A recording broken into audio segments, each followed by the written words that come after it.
ओम शांति।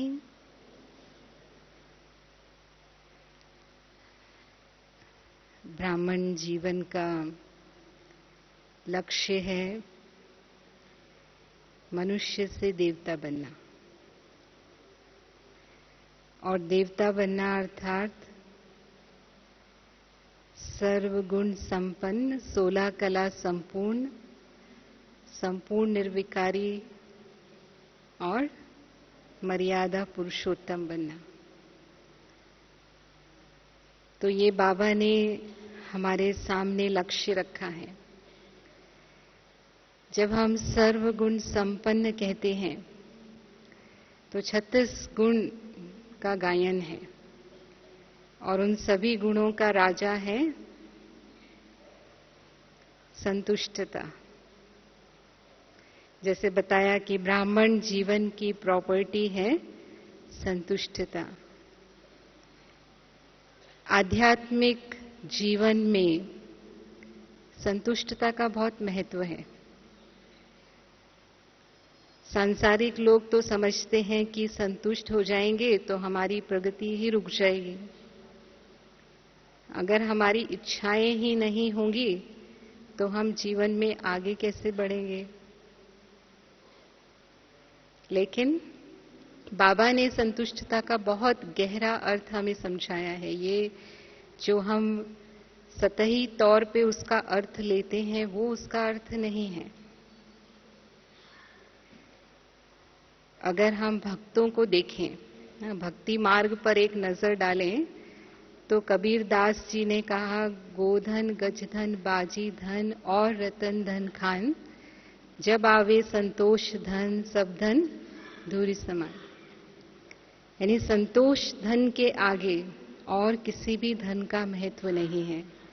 और इसीलिए हम देखते हैं कि जो भी अनन्य भक्त हुए भक्तमाला में, उन्होंने भले बहुत धनवान घर में जन्म लिया, राजाई कुल में भी जन्म लिया, लेकिन राजाई भी त्याग दी उन्होंने, और परमात्मा से प्राप्त होने वाले सुख को महत्व दिया। जो सांसारिक साधनों से प्राप्त होने वाला सुख है वो महसूस किया उन्होंने, अल्पकाल का सुख है। महात्मा बुद्ध ने राजाई त्याग दी, महावीर स्वामी ने राजाई त्याग दी। ऐसे कितने मिसाल हैं, कितने राजाओं के मिसाल हैं। तो क्यों उन्होंने भौतिक सुखों का त्याग कर दिया? क्योंकि वो आत्मिक सुख, अतीन्द्रिय सुख चाहते थे। तो संतुष्टता ही हमें अतीन्द्रिय सुख का अनुभव कराने वाली है। इसीलिए संतुष्टता और प्रसन्नता का संबंध है। बाबा कहता है जो संतुष्ट है वही प्रसन्न रह सकता है। अगर संतुष्ट नहीं है तो प्रसन्न भी नहीं रह सकते, सुख का अनुभव भी नहीं कर सकते। और संतुष्टता का आधार सर्व प्राप्तियां हैं। बाबा ने कहा, अप्राप्त नहीं कोई वस्तु ब्राह्मणों के खजाने में। हाँ, कौन संतुष्ट होता है? जो ये महसूस करता है कि मुझे सब कुछ प्राप्त हो गया है, अभी मुझे और कुछ प्राप्ति की इच्छा नहीं है। जो भरपूर होता है वो संतुष्ट अनुभव करता है। जैसे मानो हमने 36 प्रकार का भोजन खाया। आप किसी पार्टी में जाते हैं और बहुत अच्छा स्वादिष्ट भोजन खाते हैं, आपका मन तृप्त होता है, तो आप क्या महसूस करते हैं? वो संतुष्टता जो महसूस करते हैं, क्योंकि जो आप चाहते थे वैसा भोजन आपको मिला। अगर उसमें ही कोई कमी रह जाती है तो फिर थोड़ा असंतुष्ट हो जाते हैं। नहीं, ऐसा स्वाद नहीं था, इसका स्वाद ऐसा होना चाहिए था। तो जहां सर्व प्राप्ति है वहां संतुष्टता है। और बाबा कहते हैं 2 प्रकार की प्राप्ति संसार में है। एक है स्थूल प्राप्ति और दूसरी है सूक्ष्म प्राप्ति। स्थूल प्राप्ति में आता है तन, मन, धन और संबंध की प्राप्ति, और सूक्ष्म प्राप्ति में आता है नाम, मान, शान की प्राप्ति। और हर इंसान क्या चाहता है? मुझे ये सब भाग्य प्राप्त होने में चाहिए। तन की प्राप्ति क्या है? तन तंदुरुस्त होना चाहिए, हाँ, स्वस्थ होना चाहिए। हम जितना पुरुषार्थ चाहें इस तन से कर सकें, हाँ, जितना तीव्र गति से पुरुषार्थ करना चाहें कर सकें, जितनी सेवा करना चाहें कर सकें, यही चाहते हैं ना। तो तन की तंदुरुस्ती होगी तब तीव्र पुरुषार्थ भी होगा और सेवा भी होगी। मन की प्राप्ति क्या है? मन मना भाव की स्थिति में रहे और बाबा की याद में अतीन्द्रिय सुख का अनुभव करे, मतलब प्रसन्न और शांत मन। धन की प्राप्ति क्या है? इतना धन अवश्य हो कि सर्व आवश्यकताएं सहज पूरी हो जाएं, उसके लिए कोई कष्ट ना उठाना पड़े, ज्यादा संघर्ष नहीं करना पड़े, कम से कम इतनी संपत्ति तो हमारे पास हो। हर इंसान इतना तो चाहता है, लोभ लालच ना हो, लेकिन कम से कम आवश्यकताएं तो पूरी हो जाएं। फिर संबंधों में क्या चाहते हैं कि जो भी संबंध हैं वो निस्वार्थ स्नेह सहयोग दें, सुखदायी हों, संबंधों में दुख ना मिले, अशांति ना मिले।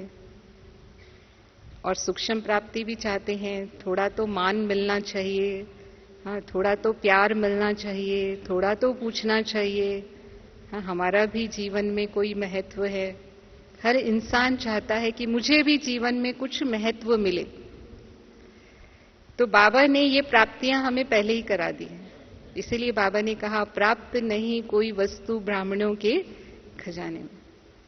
अब इसको वही है कि अगर हम ऊपर से देखेंगे तो लगेगा ऐसा तो नहीं है, हमारे पास तो कई अप्राप्तियां भी हैं, लेकिन उसको अगर हम गहराई से ज्ञान की दृष्टि से सोचेंगे तो सचमुच हम सर्व प्राप्ति संपन्न हैं।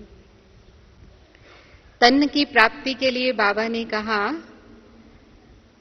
कि भले कलयुग के अंतिम समय में, हाँ, या संगम युग पर तन का हिसाब किताब आ सकता है, लेकिन आत्मा तो स्वस्थ है। अगर आत्मा स्वस्थ है, मन स्वस्थ है, तो उसका प्रभाव तन पर भी आता है।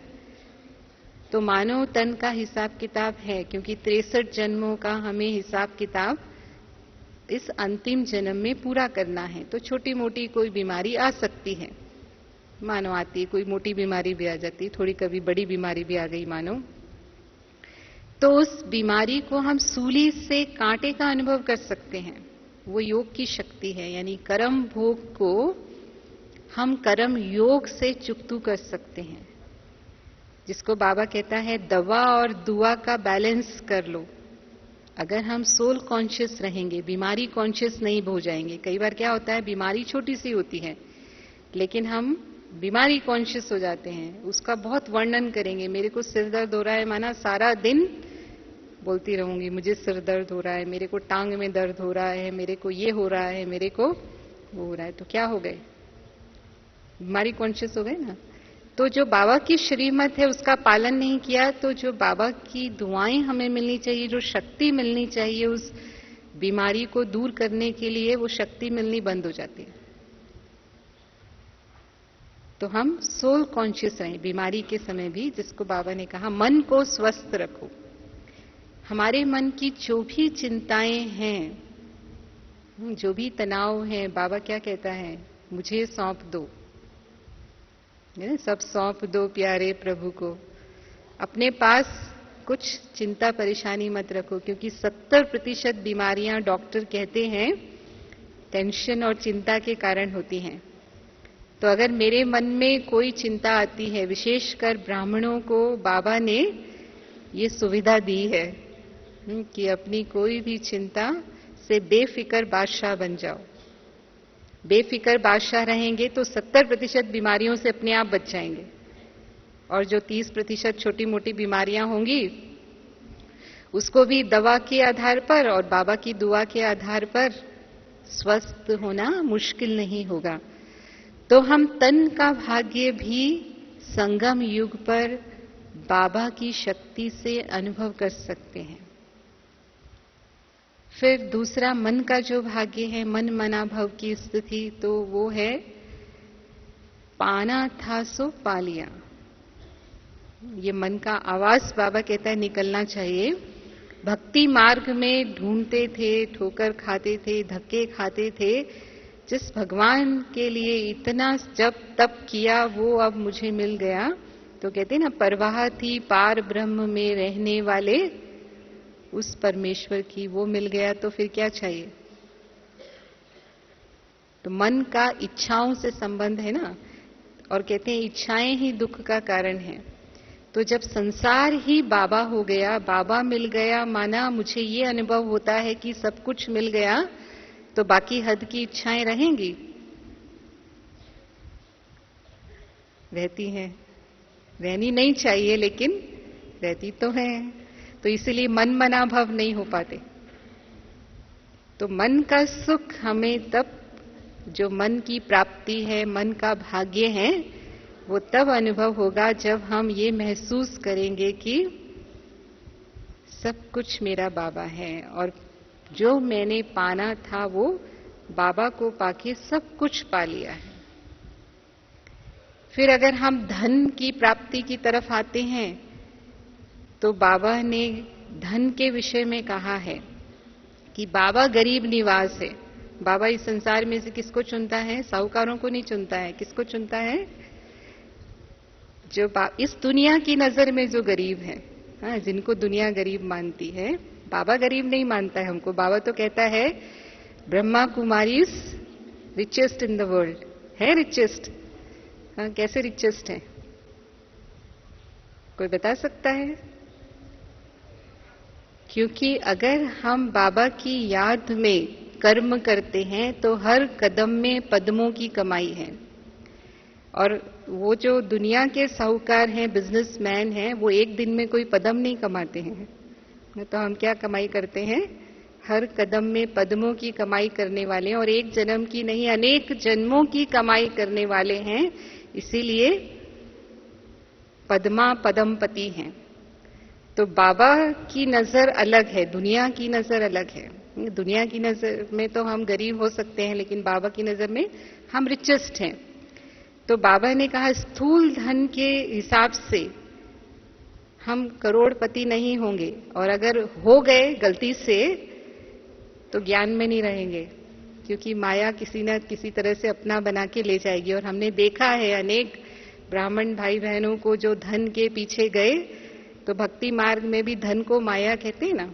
बाबा माया नहीं कहता है, लेकिन माया कहते हैं तो सचमुच माया आ जाती है। धन के साथ माया जुड़ी हुई है। तो कई बाबा के बच्चे ऐसे कहते हैं कि हम अपने लिए नहीं चाहते हैं। हम क्यों कमाना चाहते हैं? क्योंकि हमें सेवा के लिए धन चाहिए। बाबा की सेवा के लिए अगर हम ज्यादा से ज्यादा धन लगाएंगे तो बाबा की सेवा बढ़ेगी और हमारा भी उतना ही अच्छा भाग्य बनेगा। हाँ, तो हम ज्यादा से ज्यादा जमा करें। तो बाबा क्या कहता है? हाँ, कई इसके कारण लॉटरी के टिकट भी खरीदते हैं कि बढ़िया सी अच्छी सी लॉटरी निकल जाए तो सेवा में लगा देंगे। तो बाबा कहता है ऐसा धन सेवा में नहीं लगता है। बाबा की सेवा में कौन सा धन लगता है? सच्ची दिल पर साहबराजी। जो सच्चा धन है, जो आपने ईमानदारी से कमाया है, वो धन बाबा की सेवा में सफल होता है। तो बाबा ने हमेशा कहा है कि जो भी ब्राह्मण आत्माएं हैं, उनको प्यार की दाल रोटी हमेशा मिलेगी, उनकी आवश्यकताएं हमेशा पूरी होंगी, है ना। लोभ लालच के लिए कमाना चाहेंगे तो शायद बाबा नहीं देगा, या नाम मान शान के लिए सेवा में देना चाहेंगे तो भी शायद बाबा नहीं देगा। लेकिन अगर सच्ची दिल है तो सेवा के समय भी धन के निमित्त कोई ना कोई बन जाएगा, और सेवा में भी जितना करना चाहते हैं उतना कर सकेंगे, क्योंकि बीज तो बोना है। यहां 1 रुपया भी बाबा की सेवा में दिया तो वहां 10 गुना उसका, और अगर बहुत दिल से भावना से दिया तो बाबा कहता है लाख गुना भी हो जाएगा। ये भावना पर निर्भर करता है कि हमने किस भावना से वो धन बाबा की सेवा में सफल किया है। अगर नाम मान शान की भावना से किया तो हो सकता है 0 हो जाए, जितना चाहते हैं उतना भी ना मिले। तो धन की प्राप्ति और साथ साथ जो हद की इस संसार के सुख सुविधा के साधन हैं, लोग भक्ति मार्ग में क्या मनोकामनाएं रखते हैं भगवान के सामने?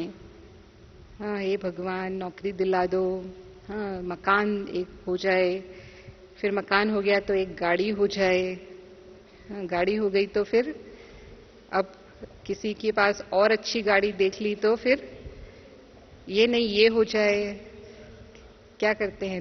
वो जो संसार की स्थूल इच्छाएं हैं वो कभी पूरी होती हैं? एक पूरी होती है तो दूसरी शुरू हो जाती है। वो एक मोबाइल फोन लेंगे, फिर दूसरे दिन एक नया मॉडल निकलेगा, फिर क्या होगा? ये नहीं ये वाला मॉडल चाहिए, ये उससे अच्छा है। वो आ गया, फिर उसके बाद और कोई तीसरा मॉडल निकलेगा, फिर क्या चाहिए?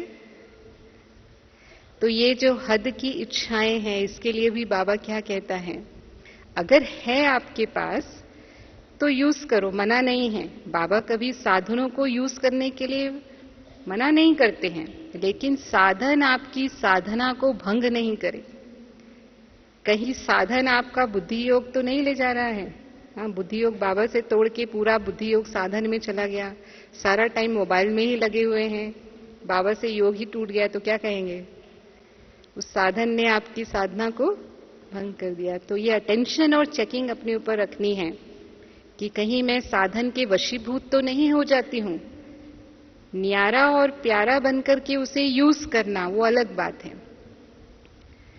और दोनों ही स्थिति में राजी रहना है तो भी बहुत अच्छा, और नहीं है तो भी बहुत अच्छा। ऐसे नहीं कि मैं दूसरों से तुलना करती रहूं, इसके पास इतनी अच्छी साड़ी है, हाँ इसके पास, बहनें बहुत ज्यादा बैठी ना इसलिए मेरा ध्यान गया, इसके पास तो बड़े अच्छे गहने हैं, ये शादी में तो हाँ इन्होंने ऐसे पहना है, हमको भी ऐसा ही होना चाहिए।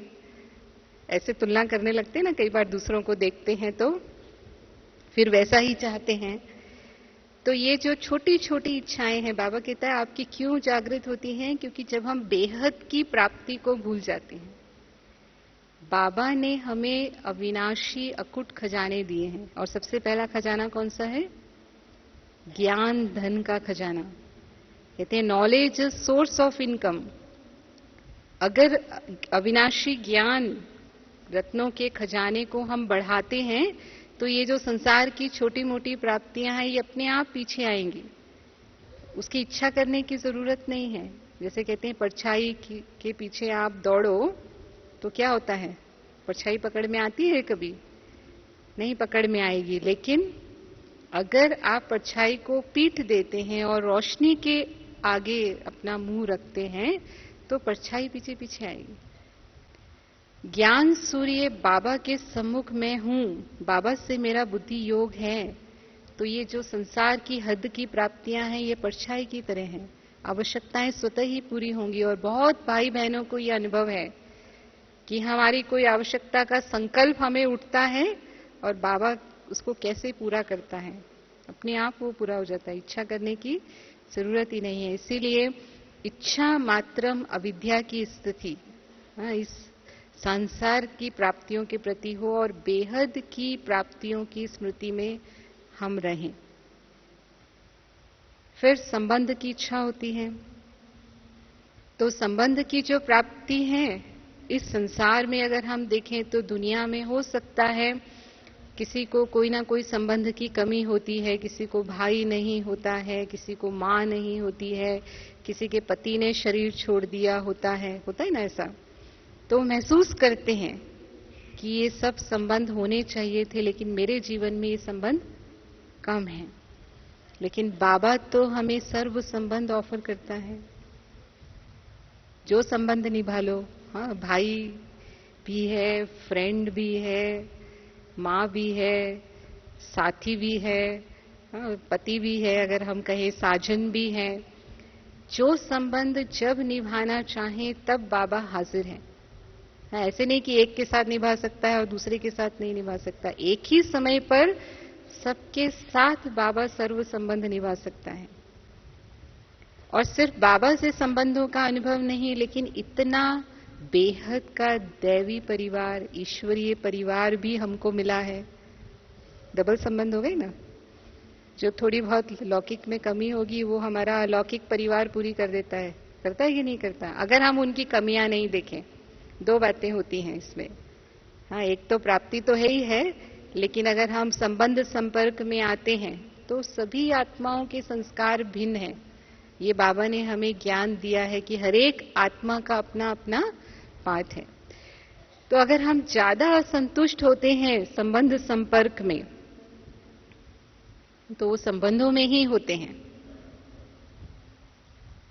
इसने ऐसा कह दिया, इसने मेरी इंसल्ट कर दी, इसने ऐसा क्यों किया, इसकी ये कमी है, ये मेरे को बड़ी अखरती है, ये अपनी कमी दूर क्यों नहीं करते हैं।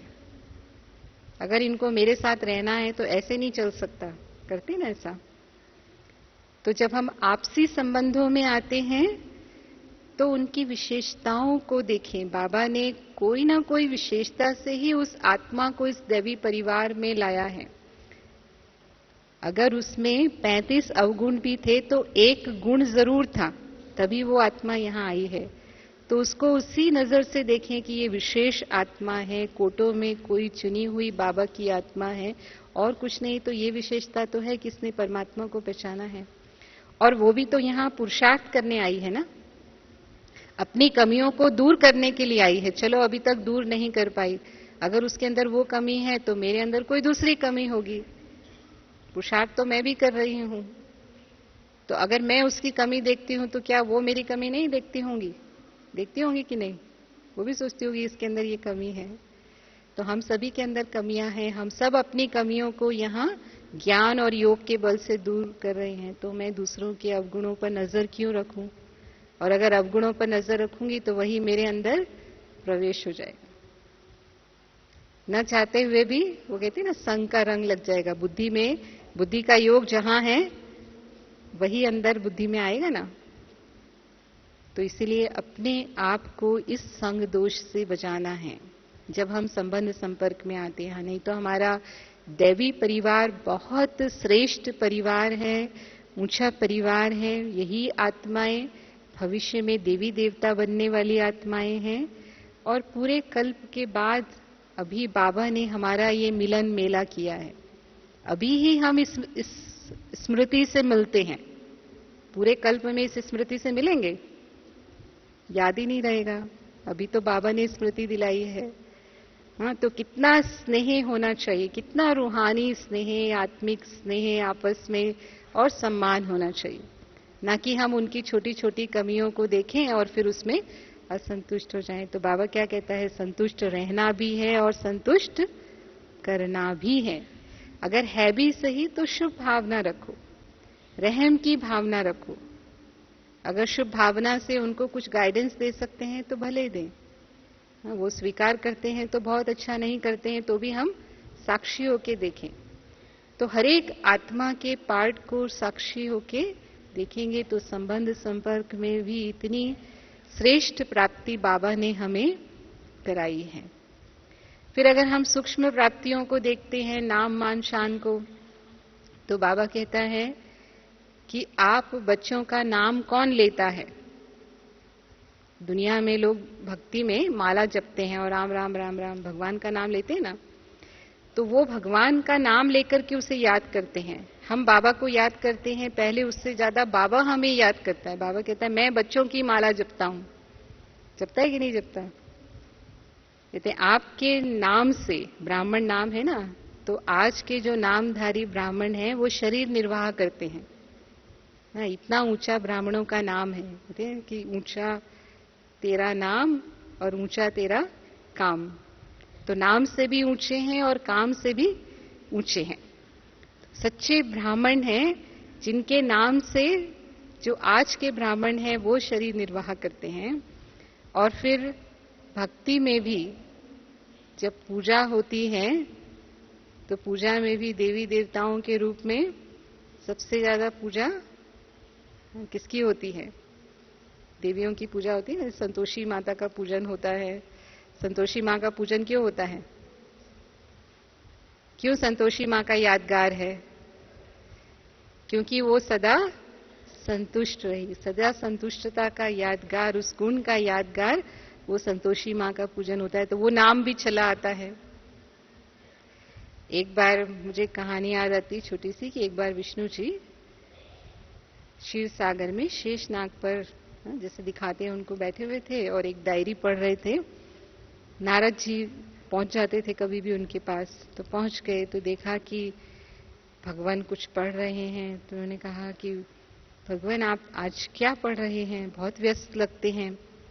तो बोला आज मैं उन भक्तों के नाम देख रहा हूं जो मुझे बहुत याद करते हैं।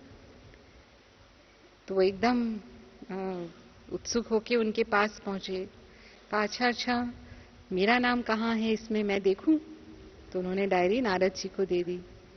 तो नारद जी ने देखा कि उनका नाम सबसे ऊपर था। तो वो इतना खुश हुए कि मैं ऐसा भक्त हूं भगवान का जो जिसे भगवान सबसे ऊपर पहले नंबर पर रखते हैं। फिर दूसरे दिन जब पहुंचे तो देखा दूसरे दिन भी वो एक डायरी पढ़ रहे थे। तो नारद जी ने पूछा भगवान आज आप क्या पढ़ रहे हैं। तो बोला आज मैं दूसरी डायरी पढ़ रहा हूं और इसमें वो नाम है जिनको मैं बहुत याद करता हूं। फिर नारद जी को उत्सुकता हुई, अच्छा मैं देखूं मेरा नाम कहाँ है इसमें। तो देखा नारद जी का नाम सबसे नीचे था। तो ये भक्तों की बात है। लेकिन हम बच्चों को सबसे ज्यादा हमारा नाम भगवान की किस डायरी में है, समझ गए ना, कि जिन्हें भगवान याद करता है उसकी डायरी में सबसे पहला नाम हम बच्चों का है। और वो पहली डायरी थी जो भक्त भगवान को याद करते हैं। तो दुनिया में भक्ति में तो लोग भगवान को बहुत याद करते हैं, लेकिन हमें भगवान याद करता है, हमारा नाम स्वयं भगवान लेता है। तो कई बार ये लोगों को मन में फीलिंग आती है। कई सेवा केंद्रों पर भी ऐसा होता है कि सेवाओं के प्रोग्राम होते हैं तो कुछ भाई बहनें बहुत एक्टिव होते हैं। हर काम में उनको ही बुलाया जाता है, उनका ही नाम। ऐसे नहीं होता, तो टीम वर्क है, काम तो सभी करते हैं, लेकिन नाम किसी किसी का आता है, सबका नाम तो नहीं आता है। तो कई दूसरे होते हैं तो उनको फीलिंग आती है कि बहन जी मेरा नाम तो बिल्कुल लेती ही नहीं है, हम तो सारा दिन लगे रहते हैं लेकिन हमको तो पूछते ही नहीं है। क्या कहेंगे? बाबा ने कहा कि अगर बहन जी आपका नाम लेना भूल गई, बहन जी बिजी भी हो सकती है, वो उसके पास कई काम होते हैं, नहीं ले सकी आपका नाम, और आप राइट हैं, आपका नाम होना चाहिए, तो बाबा की माला में पहले आपका नाम है। भले बहन जी की माला में नहीं आया, लेकिन विजय माला में आपका नाम पहले है। तो इसमें भी सदा संतुष्ट रहना है। मुझे क्यों नहीं पूछा, मेरा नाम क्यों नहीं आया। फिर दूसरा मान चाहिए। तो बाबा कहता है कि इतना बड़ा मान स्वयं भगवान हमें देता है कि बाबा अपने आप को ओबीडियंट सर्वेंट कहता है और हमें मालिकम सलाम, रोज नमस्ते, मुरली में नमस्ते मिलती है सबको, याद प्यार और नमस्ते कौन देता है? तो स्वयं बाबा हमें रोज याद प्यार और नमस्ते देते हैं और अपने को हमारा सेवाधारी कहते हैं, मैं आपका मोस्ट ओबीडियंट सर्वेंट हूं। फिर उसके साथ साथ बाबा ने हमें कितने सोमान दिए हैं। सोमान की लिस्ट कितनी लंबी है।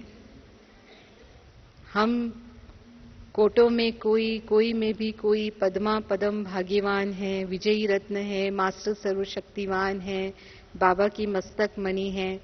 तो अगर हम स्वमान में रहते हैं तो अपने आप मान मिलता है।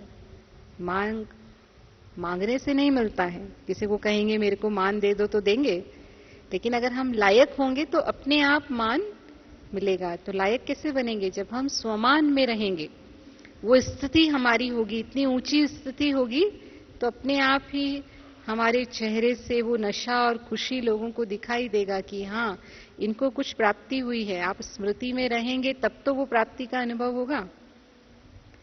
अगर हम स्मृति में नहीं है, सिर्फ हम मुरली में सुन लेते हैं, रोज बाबा हमें टाइटल देते हैं, हम मुरली में सुन लेते हैं और सिर्फ खुश हो जाते हैं, हाँ बाबा ने कितनी अच्छी बात कही, और फिर सारा दिन हमें उसकी कोई स्मृति नहीं रहती, हम साधारण स्मृति में रहते हैं, तो क्या वो फिर स्वमान का नशा और खुशी अनुभव होगा?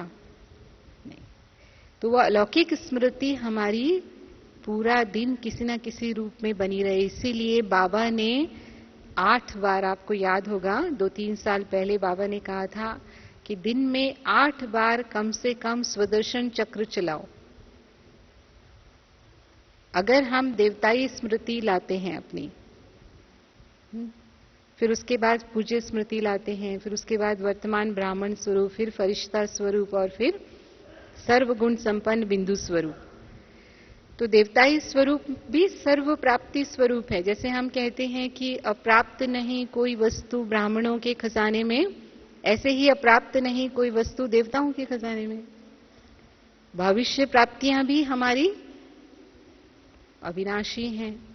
देवी देवताएं भी सर्व प्राप्ति संपन्न है। तन का भाग्य है, मन का भाग्य है, धन का भाग्य है, संबंध का भाग्य है कि नहीं? देखो, तन भविष्य 21 जन्मों तक सदा तंदुरुस्त रहेगा, गारंटी है बाबा की। कोई रोग शोक कष्ट इस शरीर में नहीं हो सकता। 150 वर्ष की आयु होगी, लंबी आयु तक जिएंगे। मृत्यु का कभी भय नहीं होता। अभी तो होता होगा ना, फिर भी ब्राह्मण बन गए तो भी होता है मृत्यु का भय, लेकिन सतयुग में बिल्कुल मृत्यु का भय नहीं होगा। तो तन की प्राप्ति, और साथ साथ तन सुंदर भी होगा। आज तन स्वस्थ हो सकता है, लेकिन जरूरी नहीं है कि सुंदर तन भी हो, लेकिन वहां तो ये दोनों प्राप्ति होगी। इसलिए बाबा कहता है वहां पर आर्टिफिशियल फैशन करने की और पाउडर क्रीम लगा लगा के अपने आप को सुंदर बनाने की जरूरत नहीं पड़ेगी। नेचुरल ब्यूटी होगी वहां पर। तो भविष्य में कितने जन्मों तक, और आधा कल्प नहीं, बाबा कहता है ये तो पौना कल्प। आप बच्चों तो समझो कि पूरा कल्प ही आपको सर्व प्राप्ति है, लेकिन ये सिर्फ लास्ट के कुछ जन्म हैं जो तमो प्रधान आत्मा होने के कारण थोड़ा हिसाब किताब आत्मा के सामने, दुख कष्ट आत्मा के सामने आते हैं। फिर मन की भी प्राप्ति होगी। मन सदा प्रसन्न और शांत होगा। देवी देवताओं के मंदिर में जाकर के आज जड़ मूर्तियों के भी दर्शन करते हैं तो शांति मिलती है, सुख मिलता है कि नहीं मिलता? तो चेतन में तो कितने रहे होंगे, सोच सकते हैं। फिर धन की प्राप्ति कितनी होगी? कहते हैं प्रजा की जो प्रजा है वो भी पद्मा पदमपति होगी। सभी संपन्न होंगे, किसी के पास कोई कमी नहीं होगी। सिर्फ पद का अंतर होगा कि ये विश्व महाराजन है, ये रॉयल फैमिली है, ये साहूकार है, ये प्रजा है, लेकिन कमी किसी के भी पास नहीं होगी। आवश्यकता से कई गुना अधिक धन होगा। तो बाबा कहते हैं कि आप तो क्या, आपके भक्त और भक्तों की जो वंशावली है वो भी उन प्राप्तियों के आधार पर चलेंगे। इतनी अखुट प्राप्ति है। फिर संबंध भी दैवी संबंध, दैवी संबंध कितने श्रेष्ठ संबंध है। तो भविष्य की भी सारी प्राप्तियां हैं हमें। तो कितना ऊंचा मान स्वमान बाबा ने हमें दिया है। सिर्फ उसके स्मृति स्वरूप बनना है। अगर स्मृति स्वरूप नहीं बने तो होते हुए भी अनुभव नहीं होगा। यही तो पुरुषार्थ है ना। इसीलिए बाबा कहता है मैंने सबको एक जैसा दिया है, एक ही समय, एक ही जैसा, एक ही विधि से, लेकिन फिर भी लेने में नंबर है। नंबरवार पुरुषार्थ अनुसार है, कहते हैं ना। भगवान ने अभी पिछली मुरली में बाबा ने कहा कि जो आदि रतन हैं, जो यज्ञ की स्थापना के समय से आए हैं, उनके लिए भी वही मुरली चलती है, और जिसने 7 दिन का कोर्स किया है, बाबा का बच्चा है, उसके लिए भी कोई अलग मुरली नहीं चलती, उसके लिए भी वही मुरली चलती है। तो बाबा ने देने में कोई अंतर नहीं रखा। सबको बाबा एक जैसा ही दे रहा है और एक जैसा अखुट खजाना मिल रहा है। लेकिन लेने वालों का अंतर है, क्योंकि हम उसे जितना यूज करते हैं, जैसे बताया ना, जितना सफल करेंगे उतना सफलता को प्राप्त करेंगे। जितना उसे सफल करेंगे, कार्य में लगाएंगे, उतना वो बढ़ता जाएगा, उतना हमारी भाग्य की लकीर, प्राप्ति की लकीर लंबी होती जाएगी। ये विधि है उसकी। तो प्राप्त तो कर लिया, लेकिन उसे यूज करना है। तो सबसे पहले यूज करना यानी अपनी स्मृति में उसे बार बार ला करके उस नशे और खुशी को अनुभव करना है। फिर शान भी चाहते हैं दुनिया में, तो शान भी बाबा ने दिया है। कौन सा शान दिया है? दुनिया में राज्य पद मिलता है तो उसको बहुत शान मानते हैं। अच्छा पद मिलता है ना, तो उसकी शान होती है। तो बाबा ने कहा कि आप बच्चे तो परमात्म तख्त नशीन हो। इस दुनिया के जो सबसे शक्तिशाली राज्य करने वाले हैं, उनको भी परमात्म तख्त नसीब नहीं है। वो तख्त कैसा है? आज का जो तख्त है वो कांटों का ताज और तख्त है। बैठते जरूर हैं, लेकिन वो सुख का अनुभव नहीं कराता है, हलचल का अनुभव कराता है। पता नहीं कब ये चला जाए, तो सारे टाइम मन में अशांति रहती है। लेकिन जो बाबा ने हमें परमात्मा तख्त दिया है वो बेफिक्र बादशाह बनाने वाला है। दिल तख्त नशीन है, तो ताज तख्त भी दे दिया ना। तो जो बाबा ने हमें नाम मान शान दिया है, जो बेहद का है, उसकी स्मृति में रहने से जो ये हद के नाम मान शान की फीलिंग आ जाती है ना, फिर अगर रूहानी नाम मान शान नहीं स्मृति में है तो अभिमान आता है। अभिमान कैसे आता है? रौब के रूप में। थोड़ा तो रौब रखना पड़ेगा ना, नहीं तो कोई मानेगा ही नहीं मुझे, कोई पूछेगा ही नहीं। फिर थोड़ा सा रौब दिखाना माना, थोड़ा आंख दिखाना, अपना रूप दिखाना उस रूप में। और फिर किसी ने भी कोई एक बात कह दी तो बहुत जल्दी अपमान की फीलिंग आएगी। अभिमान की निशानी ही बाबा बताता है कि अपमान की फीलिंग आएगी तुरंत। तो चेक कर सकते हैं अपने में कि मैं स्वमान में हूं या अभिमान में हूं। अगर स्वमान में है तो फीलिंग कभी नहीं आ सकती। ऊंची स्थिति में होंगे ना, तो ऊंची स्थिति में ये बातें हमें टच भी नहीं कर सकती। जैसे एरोप्लेन ऊंचा उड़ता है तो नीचे के जो पहाड़ वहाड़ होते हैं या ट्रैफिक वगैरह होता है वो डिस्टर्ब करता है। हाँ, यूं नीचे रोड पे जाएंगे तो सब डिस्टर्बेंस होगी, तो गति कितनी कम हो जाती है। लेकिन ऊपर उड़ते हैं तो स्पीड कितनी तेज होती है, क्योंकि कोई विघ्न बाधा उस पर असर नहीं डाल सकती। तो स्वमान की स्थिति में रहना माना ऊंची स्थिति में रहना, उड़ती कला की स्थिति में रहना। तो ये नीचे की छोटी मोटी बातें कुछ महसूस ही नहीं होंगी, उसको ऐसे पार कर जाएंगे जैसे मक्खन से बाल। जैसे मक्खन से बाल निकालते हैं तो कैसे निकलता है? बहुत सहज निकलता है। तो सार क्या हुआ? संतुष्टता का आधार है जो बाबा ने हमें बेहद की सर्व प्राप्तियां कराई हैं, जो बेहद के अकूट खजाने दिए हैं, उनकी स्मृति में रहना, उनके स्मृति स्वरूप बनना। अपनी कमियों के स्मृति स्वरूप नहीं बनना। हाँ, कमियां तो हैं, हम आए ही हैं तमो प्रधान से सतो प्रधान बनने। अगर पतित नहीं होते तो बाबा पावन बनाने आता क्या? तो कमियां तो हैं, लेकिन कमियों को नहीं, किसको स्मृति में लाना है? प्राप्तियों को स्मृति में लाना है। कई उल्टा करते हैं, जो प्राप्तियां हैं उसको एक तरफ रख देते हैं। इस पर भी एक कहानी मुझे याद आती है कि एक बार एक गांव के लोग बहुत दुखी थे। तो गांव में संत आए, उन्होंने जाकर के सबने अपनी अपनी समस्या सुनाई, अपने अपने दुख सुनाए। कहा किसी तरह से हमें इन दुखों से मुक्ति दिला दो। उन्होंने कहा कि जरूर, बहुत आसान तरीका है, आप लोग सब कल अपने अपने दुखों की गठरी बना लेना। जो भी आपके दुख हैं वो एक गठरी में डाल देना, बोल के डाल देना वरना ये मेरे दुख हैं। और फिर सामने जो पहाड़ है वहां पहाड़ पे वो गठरी छोड़ देना, और वहां से एक दूसरी गठरी ले लेना और उसमें जो सुख आपको चाहिए, हाँ, वो सुख उसमें डाल लेना, और फिर गांव में आ जाना, वो सब सुख आपको मिल जाएंगे।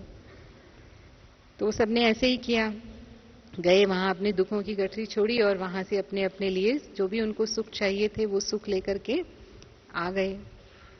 अब गांव में आए तो बिल्कुल देखा, किसी ने मकान के लिए बोला था तो बिल्कुल मकान था वहां पर, खेत के लिए बोला था तो खेत था, हाँ, गाय चाहिए थी तो गाय, बच्चा चाहिए था तो बच्चा था, जो भी सुख जिसको चाहिए था वो सब गांव में आते ही सबको मिल गया। सब बहुत खुश हो गए कि अरे सचमुच हमारे दुख दूर हो गए और हम सुखी हो गए। लेकिन फिर क्या हुआ, दूसरे तीसरे दिन वो लोग आपस में एक दो को देखने लगे, इसने क्या सुख लिया देखूं, तीसरे ने क्या सुख लिया देखूं। तो क्या हुआ, अरे इसने ये सुख ले लिया, मैंने तो लिया ही नहीं, इसके पास तो दो दो मकान बना लिए इसने, मैंने तो एक ही बनाया। अब क्या हुआ, मैंने दो क्यों नहीं बनाए? फिर दुखी हो गए। तो दूसरों की प्राप्तियों को देखा तो क्या हुआ, अपनी कमियां। तो कईयों की आदत होती है प्राप्तियों को नहीं देखेंगे, मुझे क्या सुख लेना था वो मैंने ले लिया ना, वो प्राप्ति मुझे हो गई, लेकिन कमियों को देखेंगे, ये कमी अभी भी है। 100 सुख होंगे वो भूल जाएंगे, लेकिन वो जो एक छोटा सा भी दुख होगा ना, छोटी सी भी कमी होगी, उसको पकड़ के रखेंगे। तो बाबा हमेशा कहते हैं अपने कमजोरियों के गुण नहीं गाओ, अपने भाग्य के गुण गाओ, क्या मिला है। किसके गुण गाने हैं? अपने भाग्य के गुण गाने हैं। तब हम संतुष्ट रहेंगे। और इसीलिए चाहे फिर ड्रामा जैसा भी है, कई बार ऐसे होता है ना, हम ड्रामा से भी असंतुष्ट होते हैं। बाबा ने ड्रामा में मेरा पार्ट ऐसा ही बना दिया, हाँ बाबा मुझे पहले क्यों नहीं मिला, इतना देरी से क्यों बाबा मिला मुझे, और ऐसे टाइम पर क्यों मिला जब मेरा शरीर सेवा के लायक ही नहीं है, मैं तो चल ही नहीं सकती हूँ, बैठ भी नहीं सकती हूँ। हाँ, या फिर मेरे को बांधेली क्यों बना दिया, इतना बंधन है, हाँ मधुबन भी नहीं जा सकती हूँ। माना तरह तरह के जो ड्रामा के प्रश्न हमारे मन में आते हैं। तो बाबा कहते हैं जहां प्रश्न चित्त है वहां प्रसन्न चित्त नहीं रह सकते। ड्रामा में जो पार्ट मेरा है उस पार्ट में ही मेरा कल्याण है। बाबा ने कहा ना, संगम युग कल्याणकारी है, संगम युग में कल्याण हो ही नहीं सकता। तो उस अपने पार्ट को समझ करके उसमें राजी रहना है, वही हमारा आगे बढ़ना है। अगर हम उसमें ही उलझे रहेंगे, उसी प्रश्नों में रह जाएंगे, तो हमारे पुरुषार्थ की गति कम हो जाएगी। तो जो बाबा से हमें प्राप्तियों का अनुभव होना चाहिए, जो उसके प्यार का, सुख का, कहा ना बाबा मिला माना सब कुछ मिला, वो जो मन की स्थिति, वो अनुभव हम नहीं कर पाएंगे। तो चाहे कोई भी परिस्थिति आ जाए, चाहे कोई व्यक्ति हिसाब किताब चुकतू करने वाला भी आ जाए, जैसे बताया आपस में संबंध संपर्क में हमारा थोड़ा बहुत हिसाब किताब चुक्त होता है, किसी ने कुछ कह दिया, गुस्सा कर दिया, इंसल्ट कर दी, सारी बातें। चाहे प्रकृति का वायुमंडल कैसा भी हो, हाँ ऐसा भी होता है, बहुत गर्मी हो रही है, बहुत बरसात हो रही है, हाँ हम परेशान हो गए उस मौसम से, उससे भी असंतुष्ट हो जाते हैं। तो चाहे प्रकृति कैसी है, कई बार बाबा से भी असंतुष्ट हो जाते हैं। तो बाबा से असंतुष्ट होना है। बाबा भक्ति मार्ग में भगवान को दोष देते हैं ना, भगवान तूने ये मेरे साथ क्या कर दिया। जैसे ही कुछ उल्टा सीधा होता है गालियां देना शुरू कर देते सीधा। तो हम करेंगे ऐसा? तो बाबा ना, तो बाबा को दोष देना है यानी बाबा से असंतुष्ट होना है, कोई भी बात, कोई भी परिस्थिति। हालांकि ये बहुत आसान नहीं है। हर बात के राज को समझने से ही हम राजी रह सकते हैं। जब तक हमने राज को नहीं समझा है, उसकी गहराई को नहीं समझा है, तब तक राजी रहना इतना आसान नहीं होता है। तो हर परिस्थिति में हम उसके राज को समझें, ज्ञान की गहराई में जाएंगे तो बाबा ने कहा कि हम सदा संतुष्ट रहेंगे। और ब्राह्मण जीवन की प्रॉपर्टी संतुष्टता है, या ब्राह्मण जीवन का सुख संतुष्टता है। अगर उसका अनुभव हमने अभी नहीं किया तो फिर अभी नहीं तो क्या कहेंगे, कभी नहीं। तो इस सुख से वंचित रहना है, तो इसको खूब स्वयं भी अनुभव करना है, और बाबा कहता है औरों को भी अनुभव कराना है। तो अनुभवी बन के औरों को अनुभवी बनाएंगे, सदा संतुष्ट और प्रसन्न रहेंगे। तो बाबा के दिल पर है ना, बाप पसंद, दिल पसंद और परिवार पसंद बनेंगे। जो संतुष्ट रहते हैं उनको सभी पसंद, पूरा परिवार, उनको सारा परिवार प्यार करता है। ओम शांति।